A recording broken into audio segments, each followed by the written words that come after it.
Hey, guess what? We're back again. We are doing this thing. And we're so glad that you're here with us and you're continuing this journey with what's Black love got to do with it. If you don't have the resource, the free downloadable resource, please go to webuildlegacy.com and get your copy right now.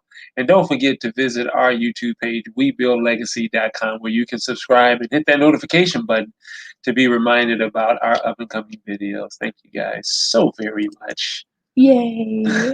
How's everybody doing? We are continuing on. That's how we're doing. Demographics and culture or geography. That's what we're talking about. Is it about demographics and culture, or is it geography? And you're going to figure out what I mean. You know, we just got through talking about the, what was it called? Before Great people, great civilizations. Yeah, National Origins Act of 1924. The great efforts that have been gone through to keep the United States a white dominant nation. And that included keeping some people out. But then the question is, how are we determining any of this? What's up and down and left and right? And, you know, how do they determine where white Africa is? Because there is a white Africa. Go back and read it. Okay? Us Black folks, they don't consider those. I don't care how brown you are. And we're about to talk about it. They have demarcations. They have ways. It's like, who do we invite into the U.S.? How do we classify people? All of these things are understanding how the government has decided to define people, decided to define people. And that is important because we need to know what we're dealing with. Okay. And we need to, for me, it was a conscious decision to just say enough. So let's get started. Demographics and culture or geography. See you in a bit. Demographics and culture or geography. There is often a major distinction made between Northern Africa, Berber Arab Africa above the Sahara Desert, and Sub-Saharan Africa, Black Africa below the Sahara Desert. The problem is that there is no consensus about which countries it includes. If one looks at geography, then Sudan is considered to be North African territory, even though some of its people have some of the darkest, deepest skin on the planet. If one considers the ethnic makeup of the people, they would be considered Black African. But those that divide the continent based on Islam being the dominant religion would place Sudan as part of North Africa with the other Muslim countries. Which of these is the correct way to group people on the African continent? There's a similar situation with Europe and Asia, or Eurasia, as it is also called. If one looks at a geographical map, there is no clear separation between Europe and Asia. Based on governmental boundaries of countries on a political map, Russia is located in the continent of Asia. Yet the people of Russia are considered to be Eastern European. 95% of Turkey's landmass is in Asia, but it has been an applicant to become a part of the European Union for over 20 years. Some suggest that the separation between Eastern and Western Europe occurred as a result of the Great Schism of the Christian Church in 1054. But that would mean that parts of Italy and all of Greece would be considered Eastern Europe. For some, Italy and Greece seem more identifiable as Eastern European countries, especially when considering the close-knit family structures that differ from Western Europe and the political structures as well. But with Greek and Roman empires being the foundation of European history, it is important for European countries to hold them in high esteem, even though their people have not always been treated that way by the rest of Europe. Is there a definitive geographic separation between Western and Eastern Europe or Europe and Asia?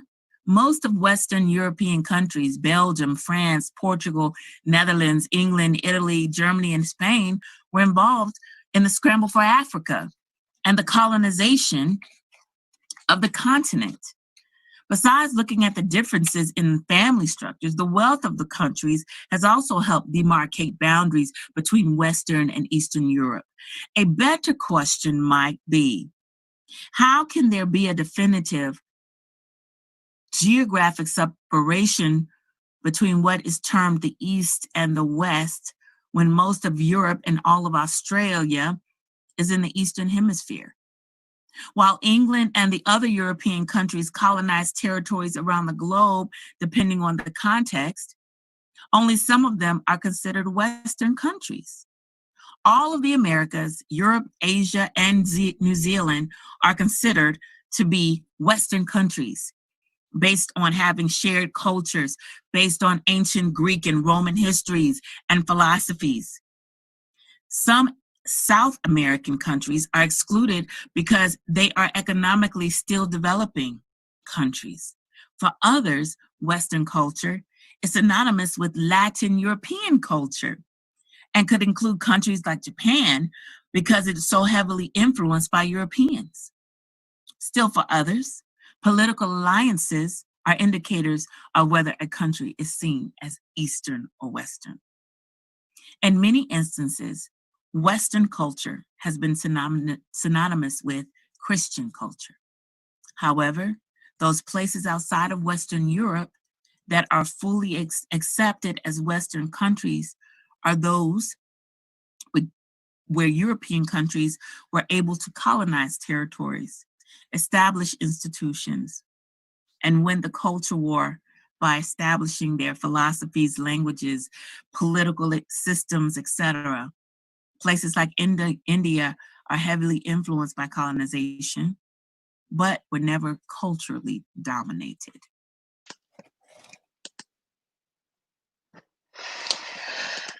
All right, guys. So, this whole thing of East and West is a real big deal to me. And I felt most insulted. I remember asking once, wait a minute. I didn't know that Russian people were considered Eastern European. I did not know. But I asked the question and I said, well, how is that when they stretch all the way across Asia? Not into Asia, it is Asia. Right. The bulk of, I said, how is that possible? And then people like one sister from Germany started explaining, well, I think it's because of the, political things. And I think it's because, and so people get to make these rules as they want. You know what? And I was thinking that as you were, reading through this great rite that you had put together to disclose all of this information, and such a readable format, that ultimately, it being right here in text, that people, yes, were making decisions that benefited their people group, European culture, the Catholic Church, everybody, all these particular situations who have deemed themselves conquerors, in this world. I'm thinking about the doctrine of discovery. How just making rules, just making rules that God has spoken to man to find it all right to go to another nation and culture and just to obliterate it and take it off the face of the earth in the name of God. And yet these are the religions and the practices that we hold to today to base off our relationships. Exactly. And how we interact with one another. And I think it's time for us to begin to question these things. And then people say, well, yeah, you from Africa, what good can come out of Africa? Oh my gosh, stop. All of humanity came out of Africa. If it wasn't for the church, if it wasn't for this, then you got, and I know that's an old argument, but I still hear it today. If it wasn't for the Christian church, where would the Indians be? The Native Americans? If it wasn't probably be alive, but that's another thing. I just have to share, because these are conversations and things that are being had today with people who you work with and you worship with today, who think that their culture, their religion has actually helped the world in what it is today. And guys, this is 2020, and you can see the world and where it is today. You can blame Satan and the devil all you want to. Oh goodness, here you go. But I just want to say that people it's have time played a for part us in it as well. Exactly. And we talk about that more, even the whole notion of, and I'll mention it here because we have had some emphasis on it in the most recent segments. And I want to put context on it. Christianity is not a European idea. And we talk about that more in the future, in later text. So there is no, this is no like, oh, this is good and this is bad. But you have to understand, just like there's a difference between Catholicism and Protestant. I don't know why, even when I try to read the word, it's coming up in the next one, Protestantism. Mm-hmm. It got me.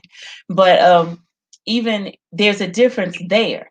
I'm always amazed when Protestants, including Baptists and everybody, Methodists, nobody has a problem that there's a such thing as purgatory, or that the Catholic Church used to have people pay to keep their family members out of hell after death. Nobody. I'm always amazed that no one sees a problem with that, and that no one says, well, that's not the gospel. See, those are the kind of questions that I can ask when I go back to my 5-year-old mind, and I ask the questions before I was told not to ask the questions. Why is it okay for them to say the Pope is next to God, and a person to believe that? But then, and you accept it and you don't question it, and these are our brothers and sisters in Christ. But there's another thing. It's because there are other iterations of the gospel all over the world. The Western one is one of the most recent ones. But there is a lineage of people who have followed Christianity from the beginning, and we'll talk about them in later stories. We don't question it. We don't stir up the waters, if you will. But but you're still in the middle section. You're almost at page 48, but you're not yet. I'm gonna point that out. Go ahead. Because it doesn't affect you. It doesn't hurt you. It doesn't affect your monies, your power structure. And so therefore, if it doesn't affect you, then, it wasn't my relatives. It wasn't my people. It wasn't I had to work hard just like you had to work hard. Why do you get, and so I just wanted to say that, again, we're coming to let you guys in on this particular study and this dissertation work by Dr. Andrea Little Mason, to take you deeper into study and relating to the whole story. Yeah. And not just one story. So we're not bringing we're not bringing this up just to be argumentative and to just, that's not the goal. I'm going to bring back, because he's being slightly apologetic. I told you the very first thing says addressing some of the contradictions. The next one said shattering your paradigms. I told you to skip to page 48. So put all of your comments down in the, down under the video. Let us know if you think it's a bunch of hogwash. If you think that it is foolishness, you're entitled to that. This is not about a corrective thing of this is the only way. And I want to say this one thing, and in the regards of all the religion and what's Western, what's Eastern. It is a Western way of thinking to think that everybody needs to believe the same way. Good referring teaching. to Good African teaching. context. Good teaching. Just consider this. On the African continent, 2,000 plus languages. I think, I'm not going to start lying. I think it's 2,000 plus different languages. Maybe in Nigeria alone, it's 200 plus. I'm probably off on that, but you get the gist of what I'm saying. Different ways of calling God. In Isizulu, it's Unkulunkulu. In Yoruba, it's Oludumare. Okay? But we get upset when someone says Allah, which is Arabic for God. Teach. It is not our way to think that there's one way to do things. And not yet. I want to finish my thoughts. It is not our way. It is not our way to act as if, because we traded with each other, we did different things. It's not our way to act as if there's one way to do things when if you just look at languages alone. In the United States, if someone comes and can't speak English, you need to speak American. Speak American. Okay? It's not our way. It is not our way to be that way. And I just want to challenge that. So no one is telling you that there's a way. At the end of all of this, it's an encouragement to say, hey, find your way. But I just wanted to bring that out. Yeah, no, I was just going to say, to ride off on your coattail, that it's important to understand diversity. But see, now that I have, they've made diversity a bad word to me, but I get your point. True. I mean, you have, so many, like you were just saying, so many different outlooks on life, in Africa, because of its diversity or because of its differences the complexities of everything. And so, being that you can say and pronounce and enunciate and worship and believe in God in so many different ways, express it in so many different ways, then that should challenge you to reconsider, and understand why, with the perspective that we have, being in the West, that we're only coming in one way, at expressing and considering our, the way we interact in the world with this one power structure, may be a result in why we deal with the confusions that we deal with today. Exactly. Is the point that I wanted to bring out. So I like that point. Again, thank you guys for joining us on another reading and breakdown of what's Black love got to do with it. And as you can see, everything. So please visit WeBuildLegacy.com to download your free resource of what Black love got to do with it. And we'll be looking forward to seeing you guys on our next talk and breakdown of this wonderful, wonderful resource. We're getting there, y'all. Thanks for being with us.